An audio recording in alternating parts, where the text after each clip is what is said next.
You're watching the Chinab Times morning headlines in English. After 30 weeks closure, government moves to reopen historic Jama Masjid for prayers. IGP Divisional Commissioner Kashmir visit Masjid to review arrangements.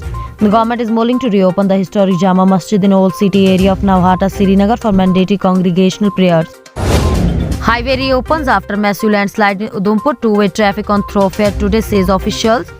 Jammu-Srinagar highway, the only surface link connected Kashmir Valley with the outside world, has been thrown open for today after huge landslide in Udhampur district forced its closure on Monday. Mission Waapsi aim to curb drug peddling in Srinagar gains momentum. 21 drug peddlers spoke under PSA, 69 detained under various provision of CrPC in fresh raids, says officials.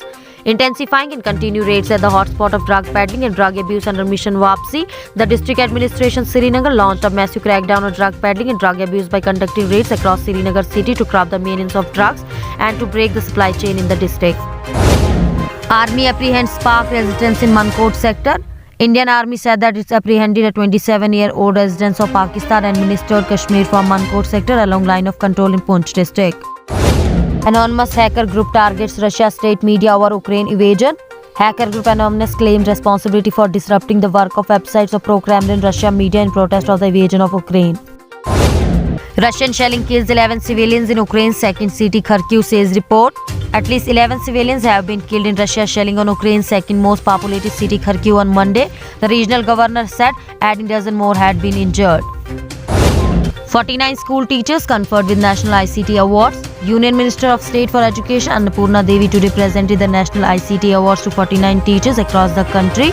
Recognition given in the form of National Award for School Teachers for use of information and communication technology (ICT) in education indirectly has contributed to motivate teachers to use ICT extensively and significantly in their classroom through content, pedagogy and technology together, an official statement said.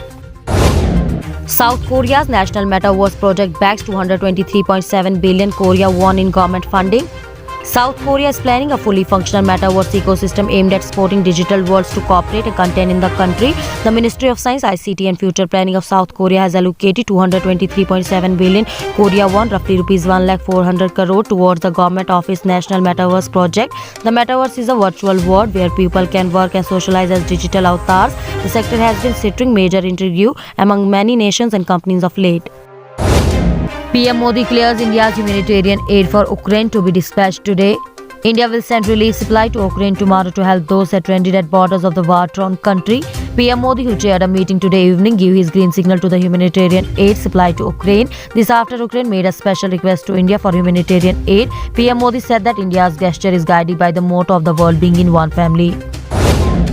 Russian delegation ready for talks with Ukraine in Belarus, says report. A Russian delegation has arrived in Belarus for talks with Ukraine. A Kremlin spokesperson was quoted by the IFAX news agency as saying the first negotiation since Russia started its invasion on Feb 24.